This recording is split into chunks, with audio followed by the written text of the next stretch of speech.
Hola, ¿qué tal? Yo les explicaré un poco sobre mi línea del tiempo. Empecemos con que la forma más extendida de dividir la historia entre las escasas personas letradas durante lo que hoy conocemos como Edad Media eran las 6 edades del mundo.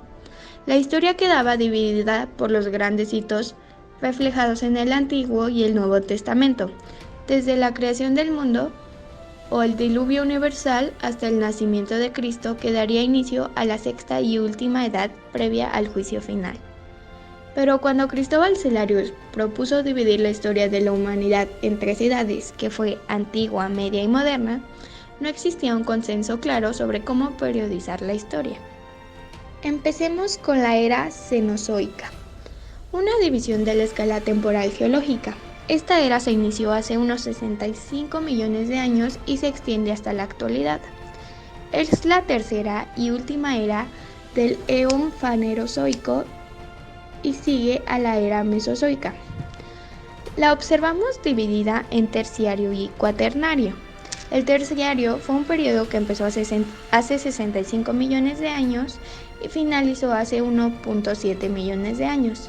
Se divide en las épocas Paleoceno de 65 a 55 millones de años, el Eoceno de 55 a 38, el Mioceno de 23 a 6 millones y el Plioceno de 5 a 1,7.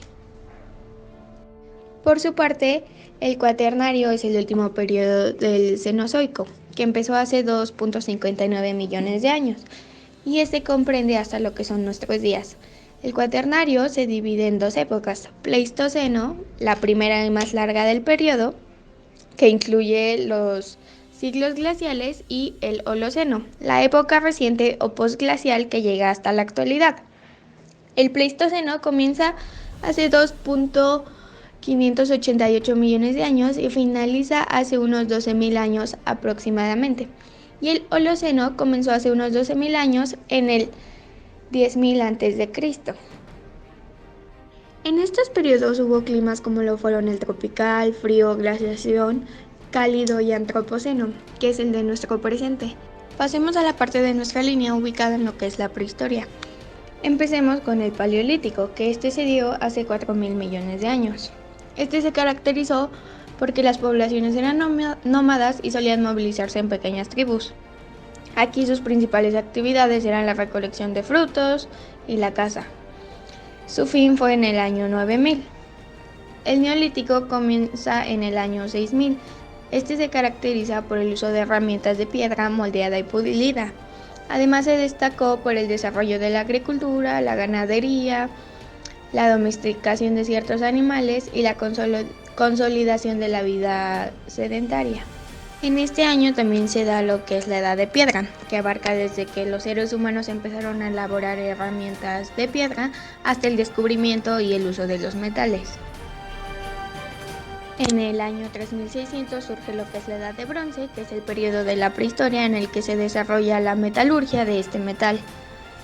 En el 1200 observamos que surgió la Edad de Hierro y en el año 3500 a.C. surge la escritura por las antiguas civilizaciones. Pasando a la parte de la historia, en el siglo IV, en el año 324 después de Cristo, Constantinopla fue fundada por el emperador Constantino, atendiendo a criterios estratégicos, y dando su caída en el siglo XV en el 1453 después de Cristo. En el siglo XVIII, en el año de 1776, se da la independencia de Estados Unidos de América. Los representantes de las distintas zonas de Norteamérica firmaban una declaración de independencia. En el siglo XVIII, en 1789, observamos la Revolución Francesa, un conflicto social y político con diversos periodos de violencia que afectó a Francia y a otras naciones de Europa. Todo esto es conocido como Edad Contemporánea. Después se da el Trato Pacífico entre países y surge la Primera Guerra Mundial en 1914 a 1918. Esto en el siglo XIX, centrándose en Europa y finalizando con Alemania aceptando las condiciones del armisticio.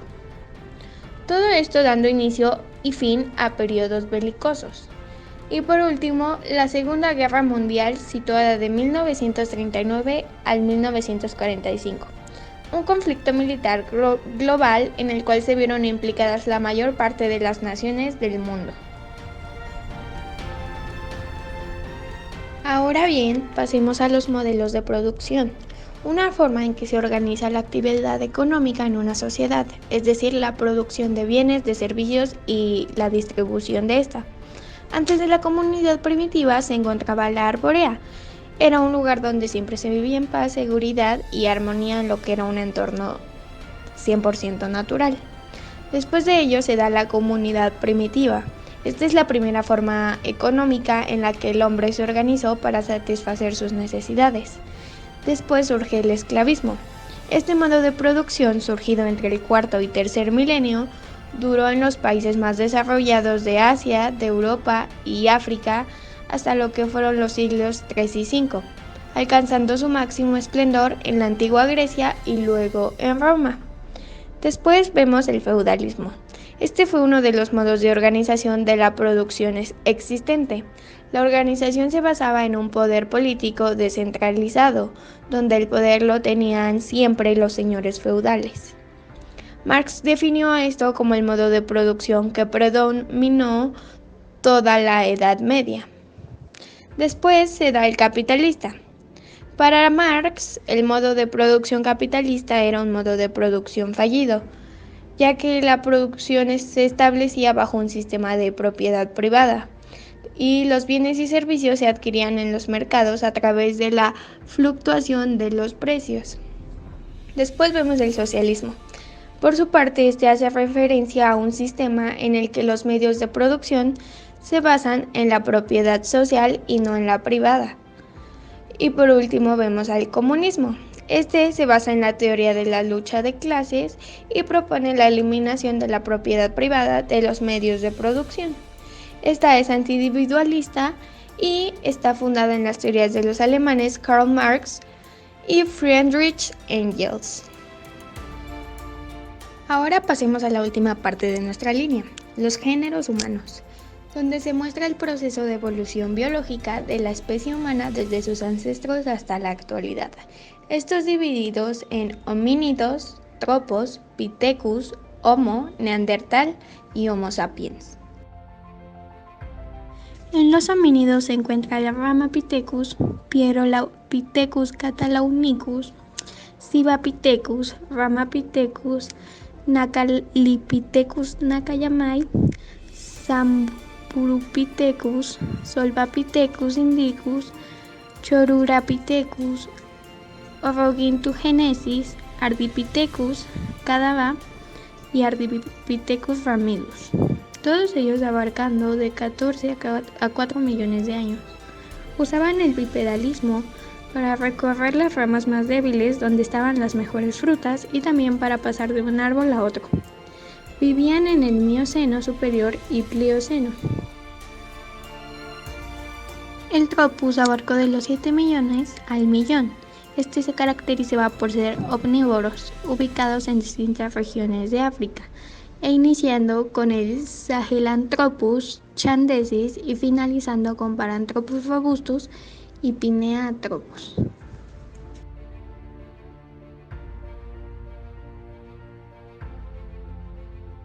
Los Pithecus abarcaron del 4.2 millones de años al 1 millón.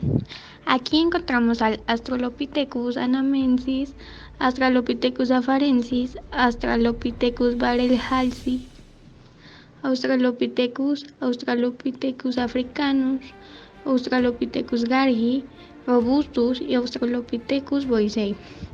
Pertenecieron al Plioceno, su clima era principalmente la sabana tropical y eran carroñeros, así como utilizaban herramientas como palos y piedras.